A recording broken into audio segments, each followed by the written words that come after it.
First of all, let me state on record that the SAL-Ns discussed were not attached in the original complaints. Hindi po sila kasama sa original complaints. And using the SAL-Ns as a starting point without necessary predicate evidence supports the position that the investigation of the House of Representatives Committee on Justice is a fishing expedition. And if I may add, Madam Chair, on the SAL-N issue, the complaint asks this committee to obtain bank records, SAL-Ns, coordinate with the AMLC, and forensic accounting. If so, it is an acknowledgement that the complaint is still seeking the very facts it needs to conclusively prove its SAL-N theory.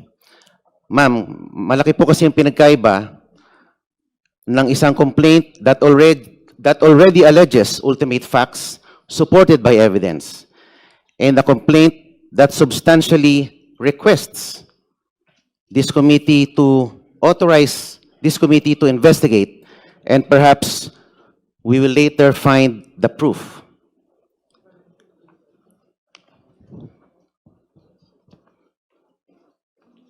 And if I also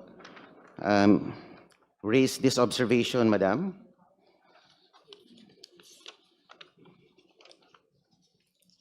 regarding the Ombudsman, the independence of the Ombudsman may be put to question before this body. The House of Representatives Committee on Justice summons the Ombudsman before the members of Congress and the public to present the statement of assets, liabilities, and net worth of the Vice President, while the Ombudsman has an ongoing investigation before its office.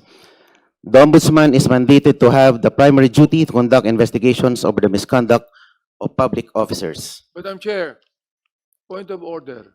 There's a point of order, Honorable Marcoleta. Just would like to Honorable clarify. Bishop Abante. I would like to clarify, to ask Congressman Marcoleta. Sinabi niya kanina, hindi kasama yung SAL-N sa original complaint. Yes, he mentioned that. Oh, I'd like to clarify. Paano niya nasabi yun? Kasama eh. Ito, babasahin ko.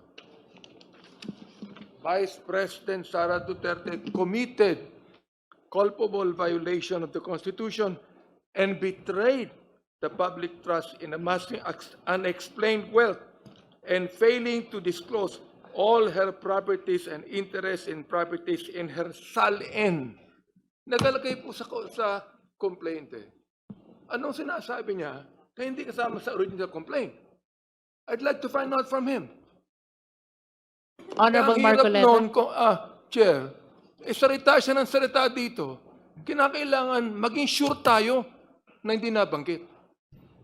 And if I may add, for the guidance of the honorable members and in response to the manifestation of the Honorable Marcoleta, I will be reading the specific paragraph where matters concerning SAL-N was mentioned in the complaint.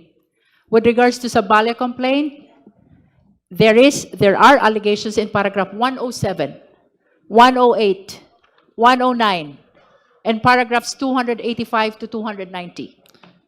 And for Cabrera complaint, may we refer the Honorable Marcoleta as well to paragraph 20.3, paragraph 76, paragraph 77, paragraph 232, paragraph 233, 234, 235, 236, 237, 238, 239, 240, 241, 242, and even from paragraphs 244 to 246. For the information of the Honorable Marcoleta, Yes, the ma'am. mentioned Binanggit po ang- paragraphs contained allegations which are relevant to the SAL-Ns of the respondent. Yes, ma'am, it was mentioned, I think, very adequately, the word SAL-Ns, but they were never attached to the original complaints. Parang this complaint is just merely requesting the committee to produce evidence. Ibig sabihin, wala pang ebidensya, nakikiusap sa committee na ito para mag-produce ng ebidensya na wala, hindi nakakabit sa original complaints. Yun lang po ang sinasabi ko, ma'am. In other words, you admit that there were a lot of times that Salens were mentioned in the impeachment complaint. However, They were never they were not attached. attached in the Opo. impeachment Wala pa complaint. pong ebidensyang nakalakip doon po sa complaint. At ngayon pa lang po natin binubuksan dahil ito po ay kumbaga request ng complainant. Please understand as well that the compulsory process that was granted to the Justice Committee is for the purpose of testing the sufficiency of the allegations in the complaint, whether the same constitute probable cause, which is Yeah. the mandate of this proceeding. Correct. So, with all due respect, Honorable Marcoleta, it is our humble position that all the actions of this committee, including the issuance of subpoena of all these questioned salens by Your Honor, is in accordance with the rules of impeachment, the Constitution, and even with the decisions of the Honorable Supreme Court. Ma'am, the court will be the better judge of that. And that is why you should elevate that before the Honorable Court. Maybe not me, but some other parties. Thank you, Madam Chair.